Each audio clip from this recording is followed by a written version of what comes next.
has put Arvind Kejriwal government in a power booster position as the apex court in its verdict ruled that Delhi isn't a full-fledged state and the Lieutenant Governor is bound by the advice of the Council of Ministers, except for a few subject matters such land, police, public orders reserved for the centre.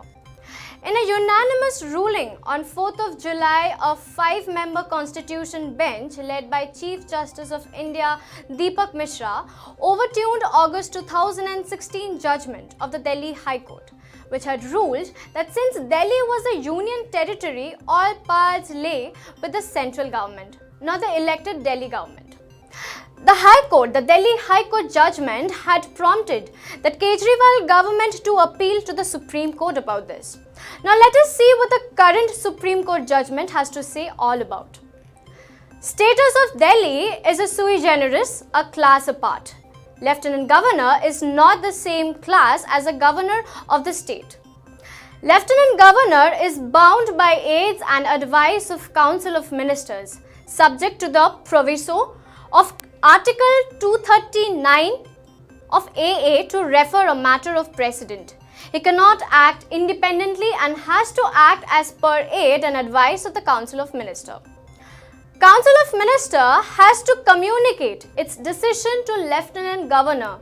This does not mean Council of Ministers are bound by Lieutenant Governor, and he must act by the aid and advice of the Council of Ministers or in cases where matter is referred to President on decisions of President, he cannot act independently. There is no space for anarchy or absolutism in our constitution. But then there are also certain issues that are still undecided by the Supreme Court Constitution Bench, like the Anti-Corruption Bureau, power discoms, vigilance, inquiry into cricket administrations are still left to take to call on it. The Supreme Court judgment rounded off this relentless tussle for power of governance between Kejriwal-led Delhi government and the governor of the centre, which is apparently Delhi's government's favour, even as both the sides claim victory. So what is the political interpretation of this entire judgment? On one hand, the Aam Aadmi Party seems happy, but if we look at the flip side, the judgment has crushed the ruling party's movement, for they have been weeping for last month. So did the Aam Aadmi Party government really benefited from this verdict, or are we noticing a slight smirk on the BJP's face now?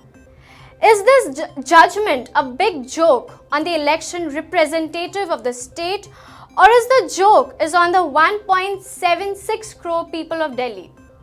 Do let us know what you think in the comment box below. For more news updates, log on to www.hwnews.in.